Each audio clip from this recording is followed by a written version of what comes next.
2019년 11월 경기도 수원. 장례식장은 온도가 아니라 말의 무게로 사람을 얼리는 곳입니다. 누군가는 울고, 누군가는 절하고, 누군가는 밥을 먹고, 그 모든 행동이 같은 공간에서 겹쳐질 때 슬픔은 잠시 이상한 모양이 됩니다. 하루가 멈춘 사람과 다음 약속을 확인하는 사람이 같은 복도에서 스치니까요. 강미선은 그 공간에서 딸이 아니라 진행자처럼 움직였습니다. 부고 알림을 보내고 부조금을 정리하고 조문객 인사를 받고 장례 지도사의 안내에 맞춰 장지와 봉안시설 예약을 확인했습니다. 슬픔이 올라오면 곧바로 업무가 덮어버렸습니다. 울면 일이 멈출까봐 미선은 울지 않는 쪽을 선택했습니다. 사실은 울지 못하는 쪽이 더 정확했을지도 모릅니다.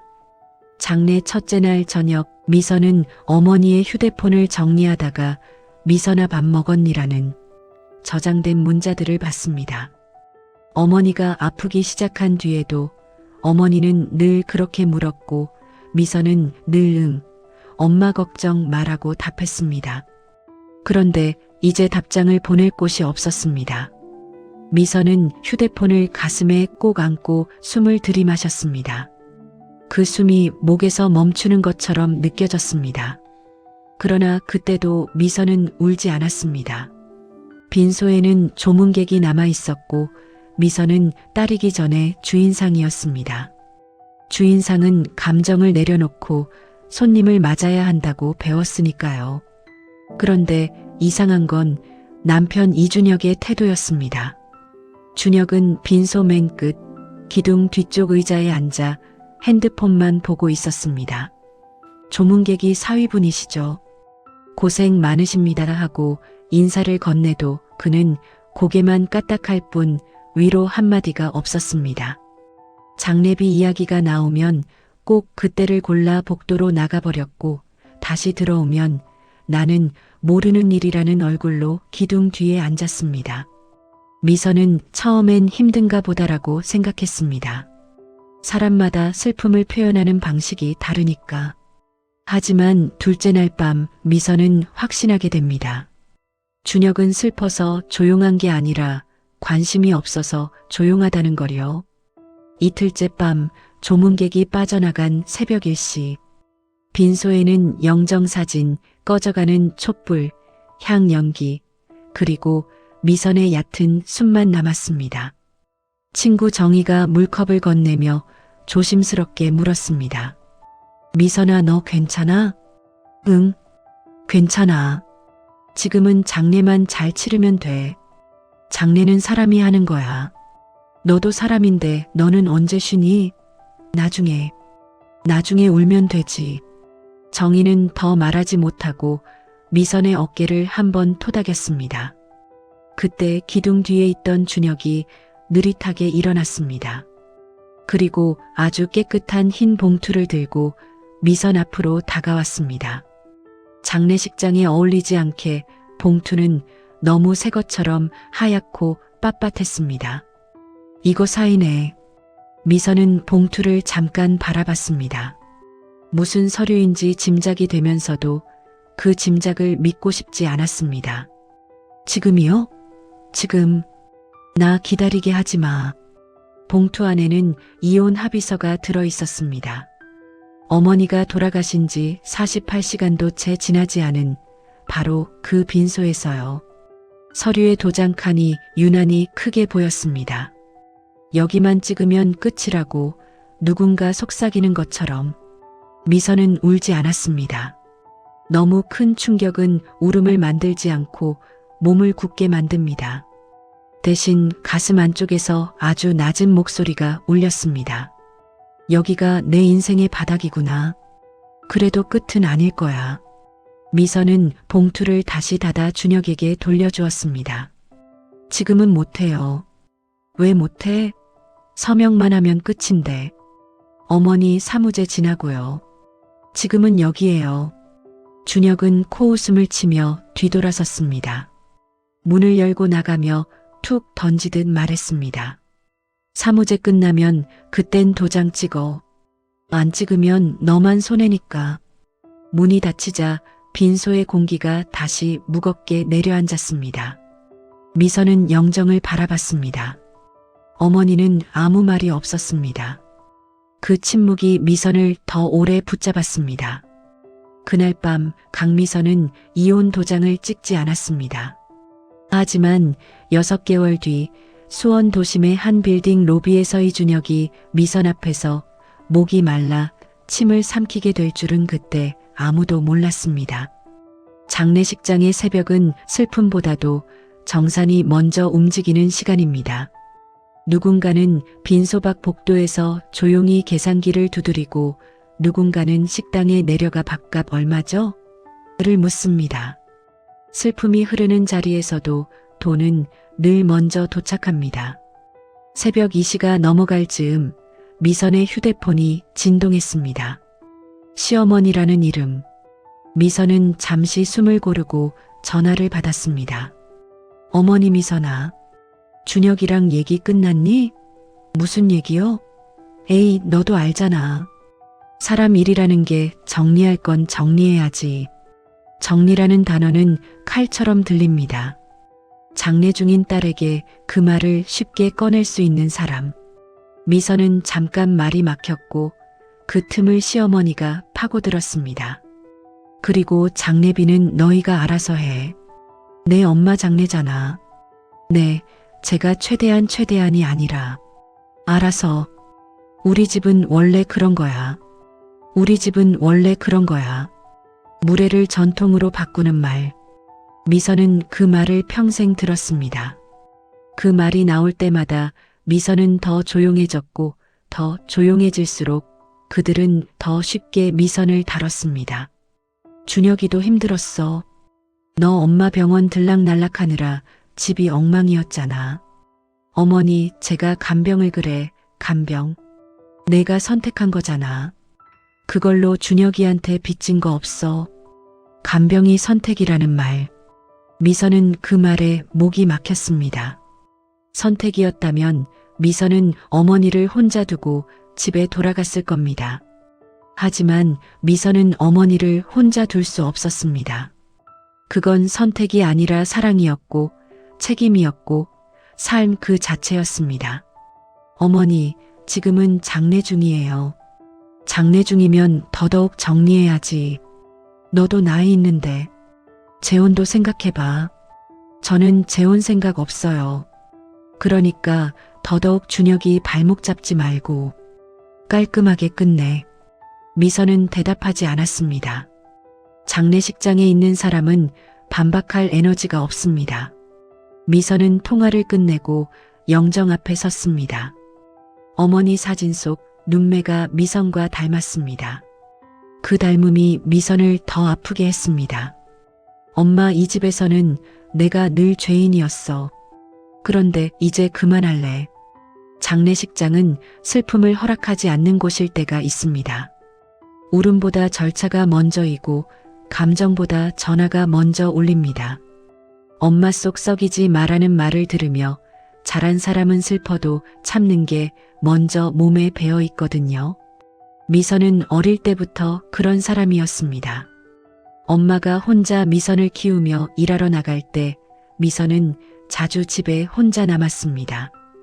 그때마다 어머니는 문 앞에서 늘 같은 말을 했습니다. 밥 잘 챙겨 먹고 문 꼭 잠그고 올 일 있으면 엄마 올 때 울어. 그 말은 따뜻한 걱정이었지만 미선에게는 감정은 나중에라는 규칙이 되었습니다. 결혼을 하면서 그 규칙은 더 강해졌습니다. 준혁은 내가 똑똑하면 말이 줄어야 한다는 식으로 미선을 다뤘습니다. 미선이 웃으면 왜 웃어? 지금 웃을 일이야? 미선이 침묵하면 왜 또 말이 없어? 삐졌어? 어떤 선택을 해도 미선은 틀린 사람이었습니다. 그러니 장례식장 새벽 미선이 울지 못했던 건 당연했습니다. 울면 무너질 것 같아서가 아니라 올 수 있는 허락을 평생 받아본 적이 없었으니까요. 하지만 미선은 그 새벽에 아주 작은 질문을 떠올렸습니다. 나는 언제까지 사라져야 하지? 그 질문이 앞으로 미선이 선택하는 모든 길의 출발점이 됩니다. 강미선은 수원 토박이였습니다.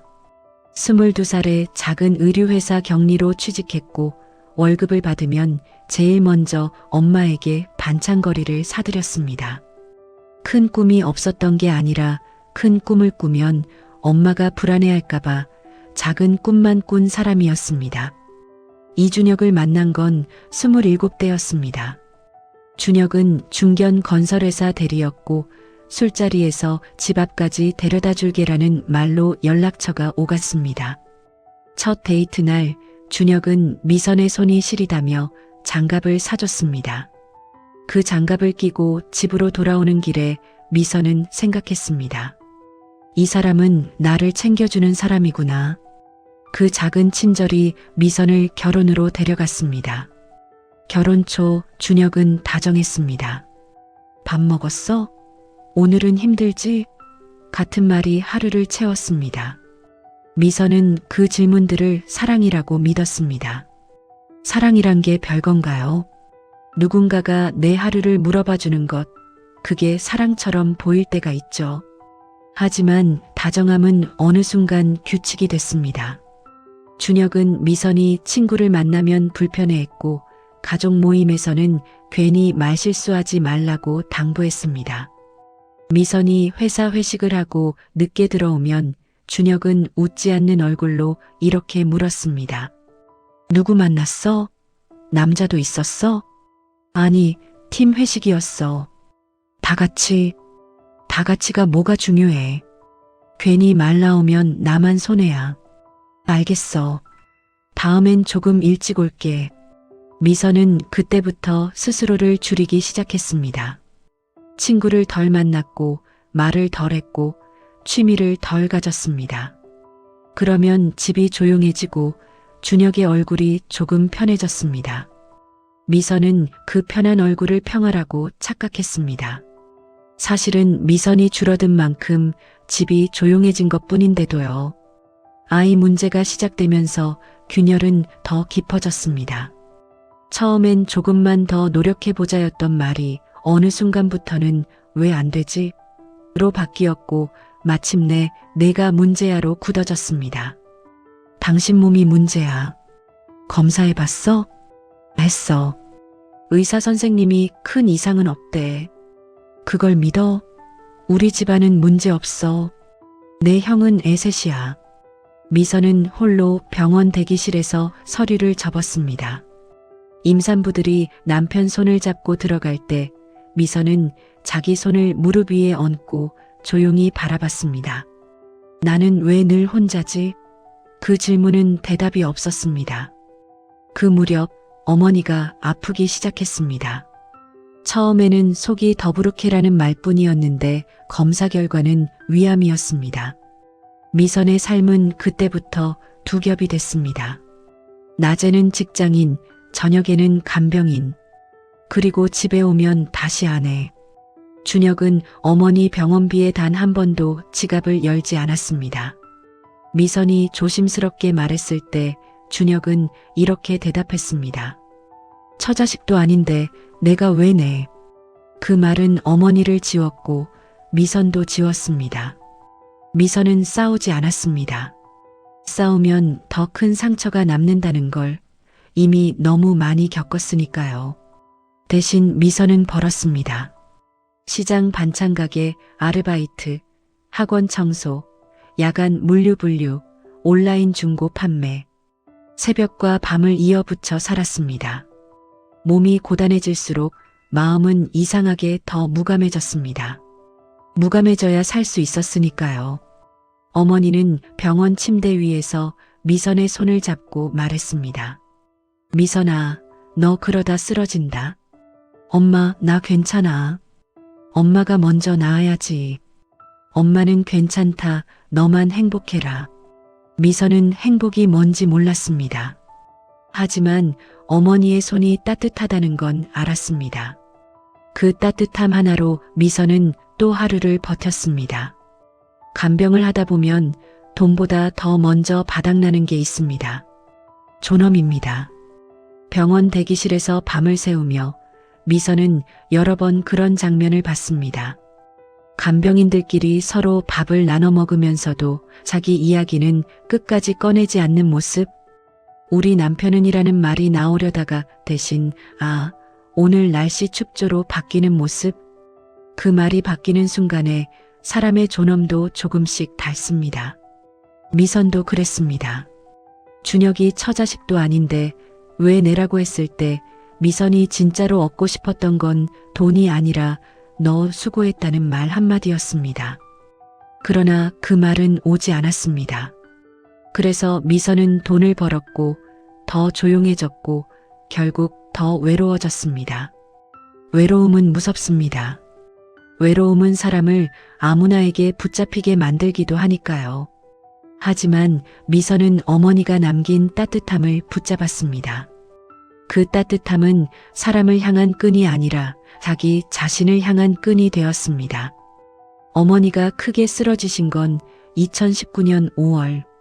응급실에서 의사는 조용히 말했습니다. 6개월을 넘기기 어려울 수도 있습니다. 마음의 준비를. 미선은 울지 않았습니다. 울면 바로 쓰러질 것 같았거든요. 미선은 그날부터 시간표로 살았습니다. 낮엔 일, 저녁엔 병원, 새벽엔 부업. 잠은 단 몇 시간. 오늘만 지나면 된다는 생각으로 하루를 붙잡았습니다. 준혁은 병원에 3번 왔습니다. 그것도 지인이 병문안을 온다는 날에 맞춰서요. 사람들 앞에서는 어머니 힘내세요라고 말했지만 사람들이 돌아가면 미선에게 이런 표정을 보였습니다. 이제 됐지? 그 표정이 미선을 더 지치게 했습니다. 그리고 11월, 어머니가 돌아가셨습니다. 장례 이틀째 새벽, 준혁은 이혼 합의서를 내밀었습니다. 나 좋아하는 사람 생겼어. 지금 그 얘기를 해요? 지금이니까 하지. 장례 끝나고는 바쁠 거잖아. 당신은 사람이 사람? 나도 사람이지. 나도 내 인생 살아야지. 준혁은 핸드폰을 잠깐 보여줬습니다. 화면에 떠있는 이름 유. 하트가 더 잔인했습니다. 사람 마음을 장식할 줄만 알고 책임은 모르는 하트. 미선은 그 이름을 끝까지 읽지 않았습니다. 읽는 순간 마음속 무언가가 부러질 것 같았거든요. 준혁은 결정타를 던졌습니다. 애도 생길 거야. 난 다시 시작할 거야. 미선은 그 말을 듣고도 소리치지 않았습니다. 대신 뺨 안쪽이 바짝 마르고 혀가 굳었습니다. 나는 무엇이었나라는 질문이 목까지 올라왔지만 내려앉았습니다. 미선은 그날 밤 영정 앞에서 속으로만 말했습니다. 엄마 나 너무 바보였지? 사무제가 끝난 뒤 미선은 이혼 서류에 도장을 찍었습니다. 재산 분할도 없이 위자료도 없이. 그때 미선이 선택한 건 싸움이 아니라 정리였습니다. 준혁의 목소리에서 이미 답을 받기 때문입니다. 그 사람은 설명으로 바뀌지 않는 사람이라는 것.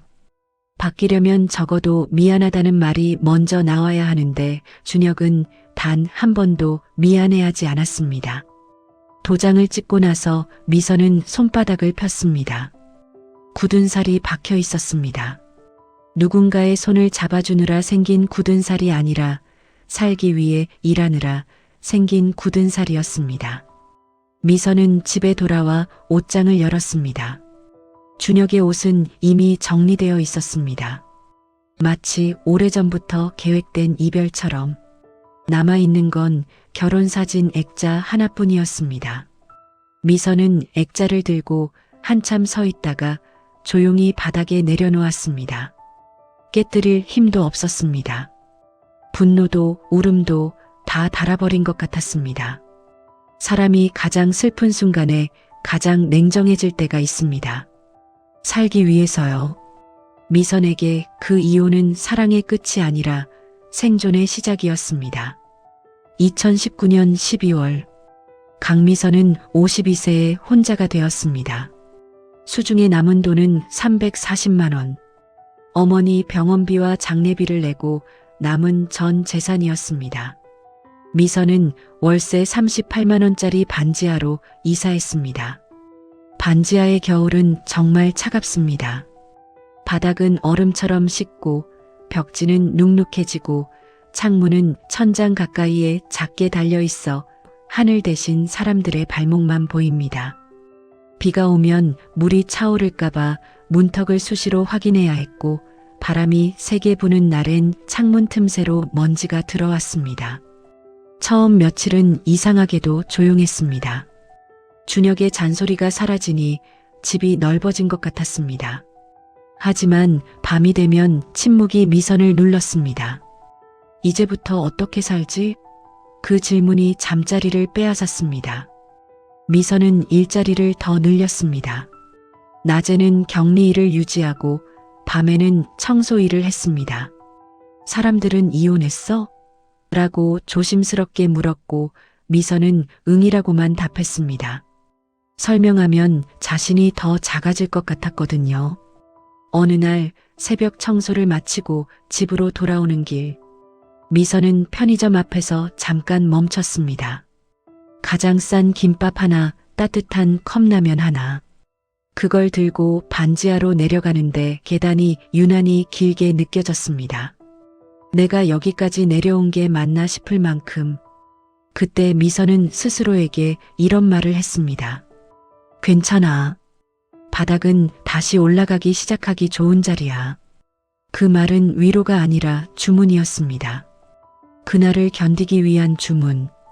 그러다 어느 날 어머니 유품을 정리하던 중 낡은 서랍에서 봉투 하나를 발견했습니다. 겉봉에 이렇게 적혀 있었습니다. 미선이에게. 엄마가. 미선은 봉투를 뜯는 손이 떨렸습니다. 편지 한 장과 등기 서류 한 장. 편지에는 짧게 적혀 있었습니다. 미선아, 엄마가 오래 숨겨둔 게 있다. 수원 망포동 241번지 땅 엄마 이름으로 남겨두었다. 너 혼자서도 살 수 있게 하려고 엄마가 평생 모아둔 거다. 잘 써라, 우리 딸. 미선은 바닥에 앉아 편지를 읽고 또 읽었습니다. 그리고 그제야 울음이 터졌습니다. 장례식장에서도 울지 못했던 울음이 반지하 방에서 쏟아졌습니다. 엄마 나 혼자 아니었구나.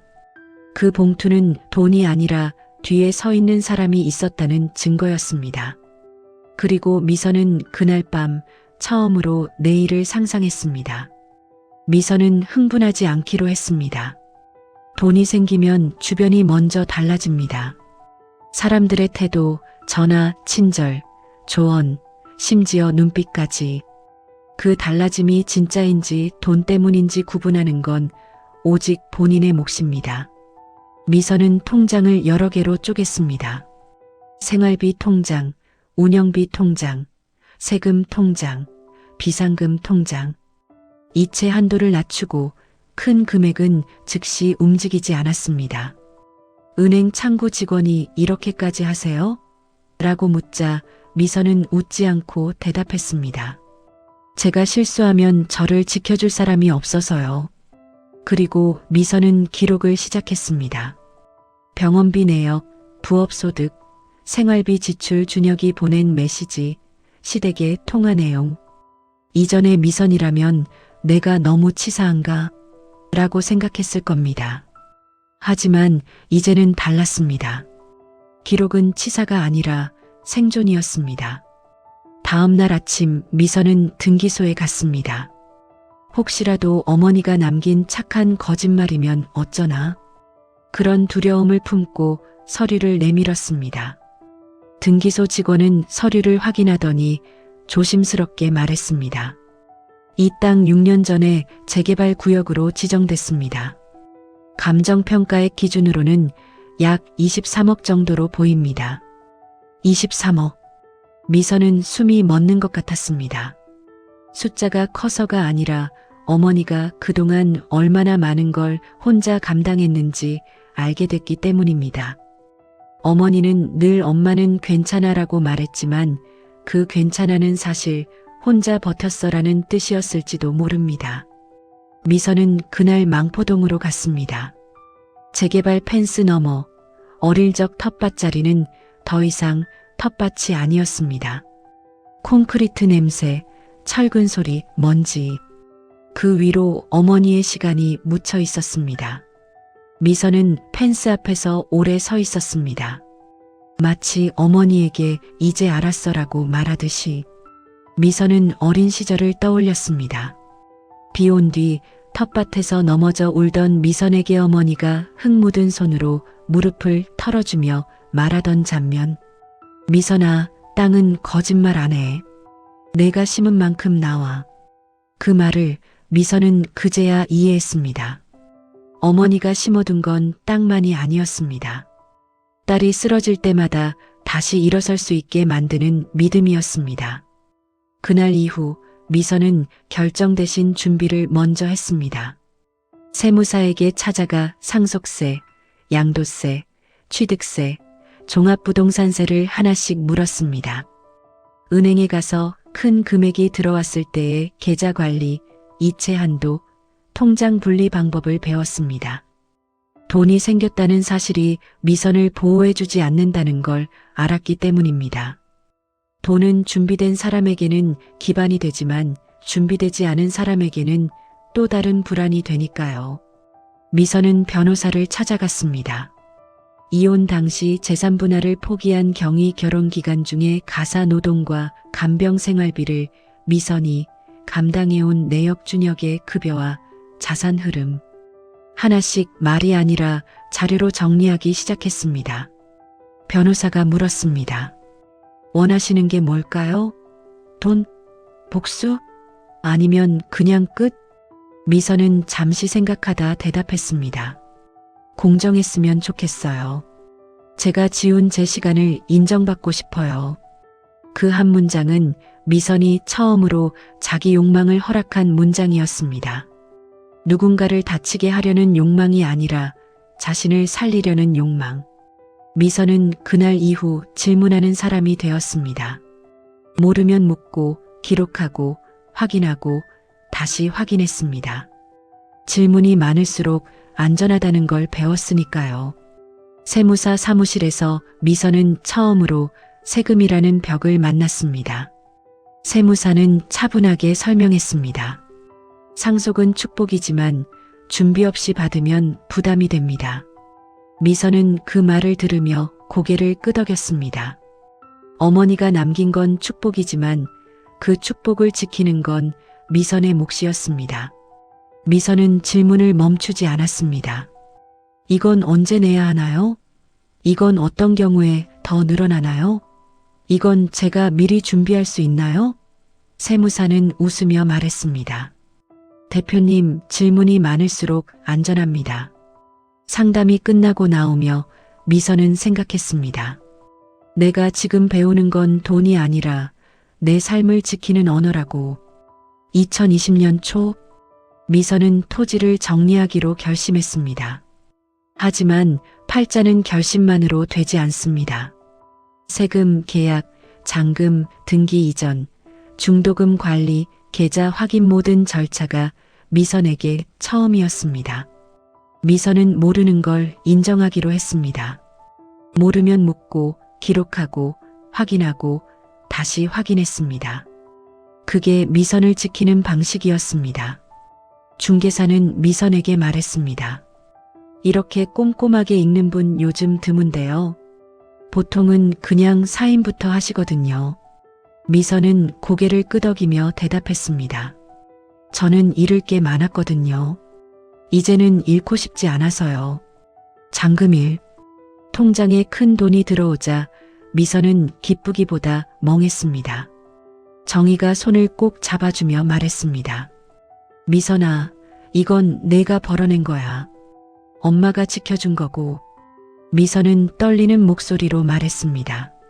나 무서워. 내가 이걸 잘 못 쓰면 어떡하지? 엄마가 너한테 왜 남겼겠어? 너라면 잘 쓸 거라고 믿어서지. 미선은 돈을 2가지로 쓰기로 했습니다. 첫째, 집이 아니라 기반을 만들 것. 둘째, 과거를 정리할 것. 미선은 수원 도심의 소형 상가 빌딩 지하 1층, 지상 4층을 매입했습니다. 빌딩을 산다는 건 건물을 사는 게 아니라 책임을 사는 일이었습니다. 전기, 소방, 임대차, 민원, 보험, 시설 관리 어른의 숙제가 쏟아졌습니다. 리모델링 회의에서 현장 소장이 말했습니다. 사모님, 여기 타일은 그냥 이대로 가도 될 듯한데요? 비용도 아끼고. 미선은 잠시 바닥을 바라보다 말했습니다. 아니요. 여기 손님들 발이 닿을 거잖아요. 미끄러우면 안 돼요. 꼼꼼하시네요.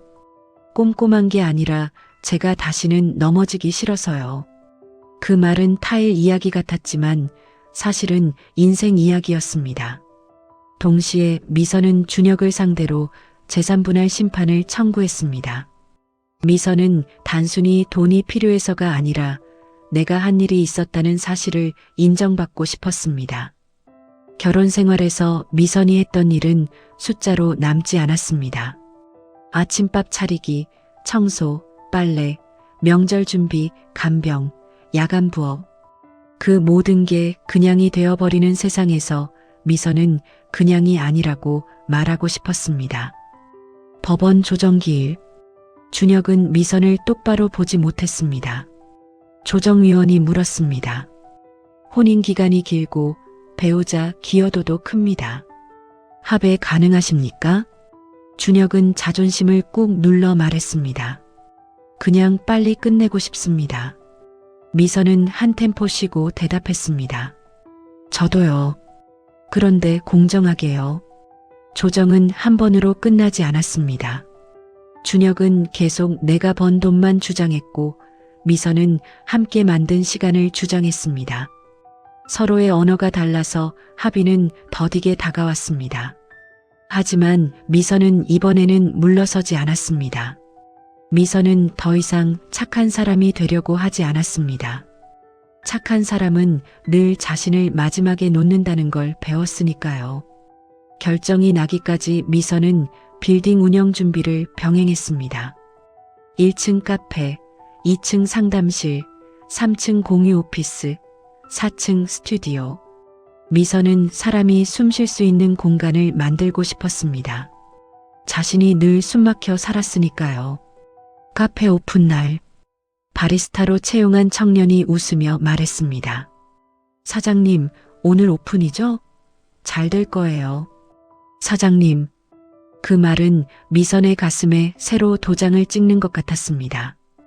이번 도장은 끝이 아니라 시작을 알리는 도장이었습니다. 미선은 생각했습니다. 내가 지금부터 만드는 건 돈이 아니라 질서라고. 질서가 있어야 사람이 편안해지고 편안해야 사람이 자기 이야기를 꺼낼 수 있으니까요. 빌딩을 산 뒤 가장 먼저 온 건 축하가 아니라 누수였습니다.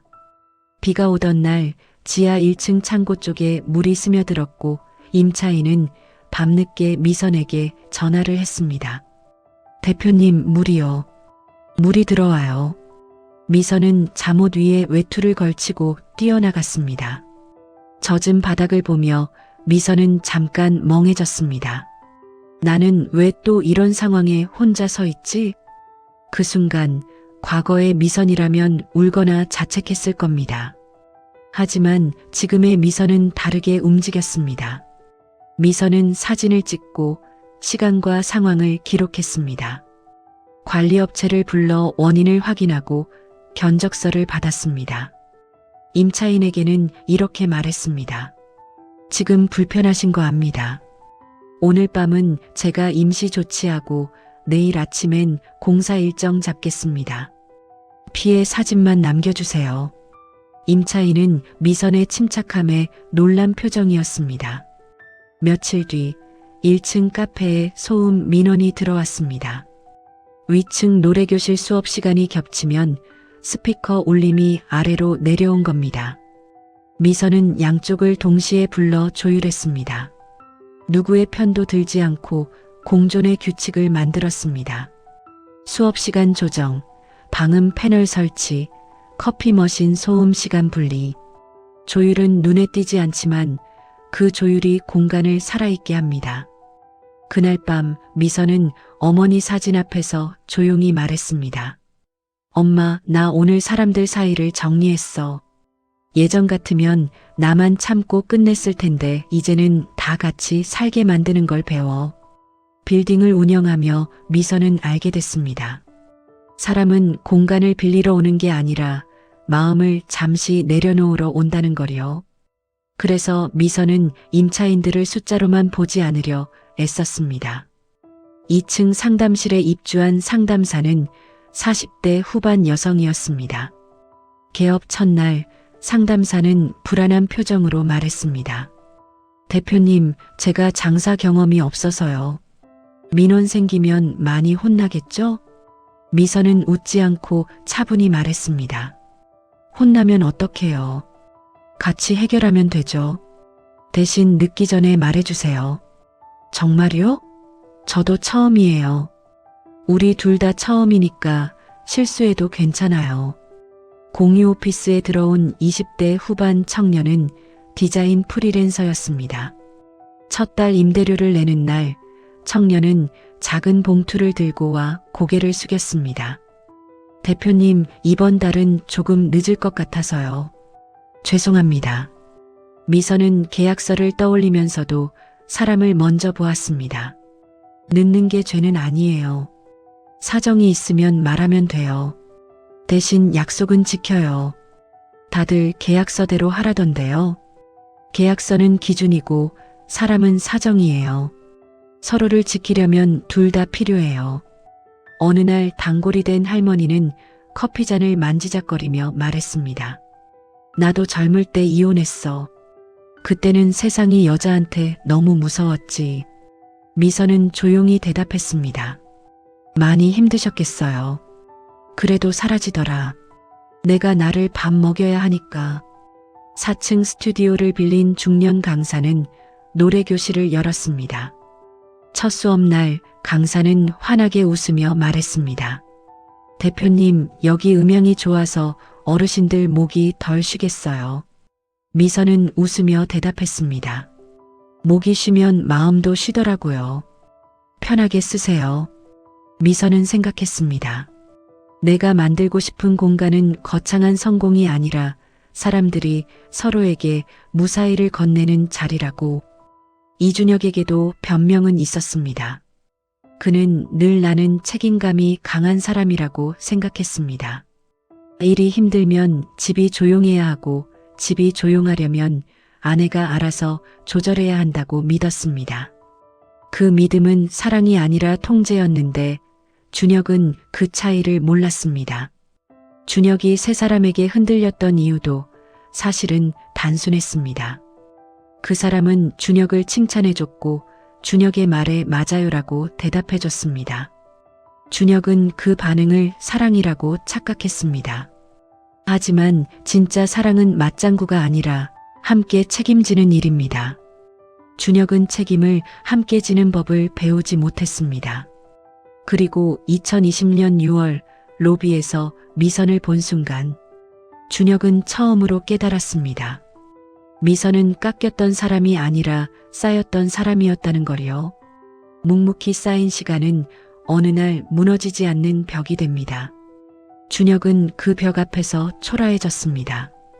2020년 6월 어느 오후 미선은 1층 카페에서 계약 연장 서류를 검토하고 있었습니다. 창밖에는 초여름 햇살이 쏟아지고 카페 안에는 커피 향이 은은했습니다. 벽에는 오늘도 무사히라는 작은 액자가 걸려 있었습니다. 그때 로비 유리문이 열렸습니다. 딩! 미선은 무심코 고개를 들었습니다. 유리문 너머로 들어서는 사람. 이준혁이었습니다. 준혁은 3층 공유 오피스 입주 상담을 받으러 왔다고 했습니다. 그는 아직 이 빌딩의 주인이 미선이라는 걸 몰랐습니다. 접수 직원이 친절하게 안내했습니다. 이쪽으로 오시면 건물주님과 계약 상담하실 수 있습니다. 준혁은 고개를 돌렸고 미선을 보았습니다. 그 순간 준혁의 얼굴이 굳었습니다. 미선은 일어나지 않았습니다. 천천히 차 한 모금을 마시고 서류를 덮었습니다. 그리고 아주 조용히 말했습니다. 어서 오세요. 그 한마디는 큰 소리보다 강했습니다. 나는 여기 있다. 나는 살아있다. 나는 흔들리지 않는다. 그 모든 뜻이 담긴 인사였습니다. 준혁은 무슨 말을 하려다 삼켰습니다. 그리고 고개를 숙였습니다. 계약 오늘은 다음에 하겠습니다. 미선은 미소를 크게 짓지 않았습니다. 그저 고개를 한번 끄덕였습니다. 편하실 때 연락 주세요. 준혁은 급히 로비를 빠져나갔습니다.